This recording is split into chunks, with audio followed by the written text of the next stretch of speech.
ഈ police തിരയുന്നതിന്റെ phone switch on ചെയ്ത് നടൻ സിദ്ദിഖ് അല്പസമയം മുൻപാണ് മൊബൈൽ ഫോൺ ഓൺ ആക്കിയത്.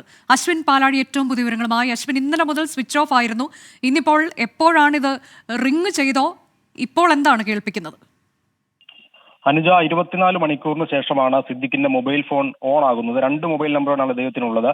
അതാണ് ഇന്നലെ ജാമ്യ ഹർജി തള്ളിയതിന് പിന്നാലെ അദ്ദേഹം സ്വിച്ച് ഓഫ് ആക്കി ഇവിടെ നിന്ന് മാറി നിൽക്കുന്ന ഒരു സാഹചര്യം ഉണ്ടായത്. എന്തായാലും അല്പസമയം മുമ്പ് സിദ്ദിഖിന്റെ പ്രധാന മൊബൈൽ ഫോൺ ഇരിക്കുന്ന മൊബൈൽ ഫോൺ ഓൺ ആയി എന്നുള്ളതാണ് ഏറ്റവും സുപ്രധാനമായ വിവരം. സിദ്ദിഖിന് വേണ്ടി അന്വേഷണ സംഘം കേരളം ഒട്ടാകെ തെരച്ചിൽ നടത്തുന്നതിനിടെയാണ് കൈവശമുള്ള മൊബൈൽ ഫോൺ ഓൺ ആയിരിക്കുന്നു എന്നുള്ള സുപ്രധാന വിവരം പുറത്തു വരുന്നത്.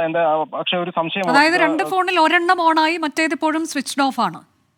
മറ്റു ഫോണിലേക്ക്, അതായത് അവശേഷിക്കുന്ന മറ്റൊരു നമ്പറിലേക്ക് ഇന്നലെ മുതൽ കോള് പോകുന്നില്ലായിരുന്നു. അത് ഡീആക്ടിവേറ്റ് എന്നുള്ള ഒരു രീതിയിലാണ് അതിന്റെ സന്ദേശം നൽകിക്കൊണ്ടിരുന്നത്. എന്തായാലും സിദ്ദിഖ് നേരത്തെ തന്നെ കൂടുതൽ ബന്ധങ്ങൾ, അതായത് അമ്മയുടെ ജനറൽ സെക്രട്ടറി ആയിരുന്ന സമയം മുതൽ അതിനു മുമ്പുമൊക്കെ മാധ്യമങ്ങളെ അടക്കം ബന്ധപ്പെട്ടിരുന്ന ഒരു പ്രധാന നമ്പറാണിത്. ആ നമ്പറാണ് ഇപ്പോൾ സ്വിച്ച് ഓൺ ആയിരിക്കുന്നത്. അത് ഒരുപക്ഷെ ഇദ്ദേഹത്തിന്റെ കയ്യിലാണോ, അത് മറ്റേ ആരെങ്കിലും, മകനെ ഉൾപ്പെടെ ആരെങ്കിലും ഏൽപ്പിച്ചോ എന്നുള്ള കാര്യത്തിലും സംശയമുണ്ട്. എന്തായാലും ഈ ജാമ്യ ഹർജി തള്ളിയതിന് പിന്നാലെ ഇത് സ്വിച്ച് ഓഫ് ആയിരുന്നു എന്നുള്ളതാണ് ഏറ്റവും പ്രധാനപ്പെട്ട കാര്യം. ആ നമ്പറാണ് ഇപ്പോൾ ഓൺ ആയിരിക്കുന്നത്. അല്പസമയം മുമ്പ് നമ്മൾ ആ ഫോണിൽ ബന്ധപ്പെടാൻ ശ്രമിച്ചപ്പോൾ റിങ് ചെയ്യുന്നുണ്ടായിരുന്നു, പക്ഷേ അദ്ദേഹം ഫോൺ എടുത്തിട്ടില്ല. അതിനുശേഷം വീണ്ടും വിളിച്ചപ്പോൾ നമ്പർ ബിസിയാണ് എന്നുള്ള ഒരു സന്ദേശം കിട്ടി. അതിനുശേഷം വിളിച്ചപ്പോൾ പരിധിക്ക് പുറത്താണ് എന്നുള്ളതാണ് പറയുന്നത്. എന്തായാലും ഈ അനൗൺസ്മെന്റ് വരുന്നത് മലയാളത്തിലാണ് അശ്വിൻ.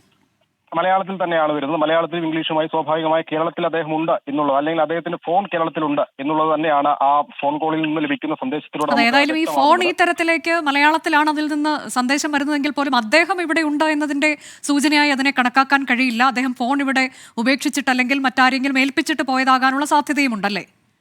തീർച്ചയായും അങ്ങനെ സംശയിക്കേണ്ടി വരും. കാരണം അദ്ദേഹം ഒളിവിൽ പോകുന്ന ഒരു സാഹചര്യത്തിൽ പോലീസിന് വേഗത്തിൽ കണ്ടുപിടിക്കാനാകുന്ന തരത്തിലുള്ള സംവിധാനങ്ങളൊന്നും അദ്ദേഹത്തിന്റെ കയ്യിൽ ഉണ്ടാകാനുള്ള സാധ്യത കുറവാണ്. പക്ഷേ ഫോൺ അദ്ദേഹത്തിന്റെ കയ്യിലുണ്ട് എന്നുള്ള സാധ്യതയും തള്ളിക്കളയാനാവില്ല. എന്തായാലും മൊബൈൽ ഫോൺ ഓൺ ആയ സാഹചര്യത്തിൽ പോലീസിന് ഒരുപക്ഷേ സൈബർ സെല്ലിന്റെ സഹായത്തോടുകൂടി ഈ മൊബൈലിന്റെ ലൊക്കേഷൻ കണ്ടെത്താൻ അത്ര പാടില്ല എന്നുള്ളതും പ്രധാനപ്പെട്ട കാര്യമാണ്. ഇന്നലെ പാലാരി വട്ടത്ത് വെച്ചാണ് ഈ മൊബൈൽ ഫോൺ അവസാനമായി ഓൺ ആയത് എന്ന് ഇന്നലെ സൈബർ സെല്ലിന്റെ സഹായത്തോടെ പോലീസ് കണ്ടെത്തിയിരുന്നു. അത് വീണ്ടും സ്വിച്ച് ഓൺ ആയ സാഹചര്യത്തിൽ ആ ഫോണിന്റെ ലൊക്കേഷൻ കണ്ടുപിടിക്കാനുള്ള ശ്രമങ്ങളിലേക്ക് സൈബർ സെല്ലിന്റെ സഹായത്തോടെ അന്വേഷണ സംഘം കടക്കുമെന്നുള്ള കാര്യത്തിൽ സംശയമില്ല. എന്തായാലും സിദ്ദിഖിന് വേണ്ടിയുള്ള അന്വേഷണത്തിൽ ഈ ഫോൺ ഓൺ ആയത് ഒരു നിർണായക ഘടകമാകും എന്നുള്ളതും സംശയമില്ല. പക്ഷെ അപ്പോഴും ഉയരുന്ന ഒരു സംശയം ഈ ഫോൺ ആരുടെ കയ്യിലാണ് എന്നുള്ളത് തന്നെയാണ്. അത് സിദ്ദിഖിന്റെ കയ്യിലുണ്ടോ എന്നുള്ളത് അന്വേഷണ സംഘം കണ്ടെത്തേണ്ടതാണ്. ഏറ്റവും പ്രധാനപ്പെട്ട വാർത്തയാണ് സിദ്ദിഖിന്റെ ഫോൺ സ്വിച്ച് ഓൺ ആയിരിക്കുന്നു, റിങ് ചെയ്തു, പിന്നീട് അത് ബിസി എന്ന് കേൾപ്പിച്ചപ്പോൾ പരിധിക്ക് പുറത്ത് എന്നുള്ളത്. ആ ഫോൺ ആരെങ്കിലും ഏൽപ്പിച്ച് അദ്ദേഹം കടന്നതാണോ എന്നതറിയില്ല, അതോ അദ്ദേഹത്തിന്റെ പക്കൽ തന്നെ ഉണ്ടോ എന്നറിയില്ല. ഏതായാലും അത് കേന്ദ്രീകരിച്ചുള്ള അന്വേഷണം സൈബർ പോലീസ് തുടങ്ങിക്കഴിഞ്ഞു.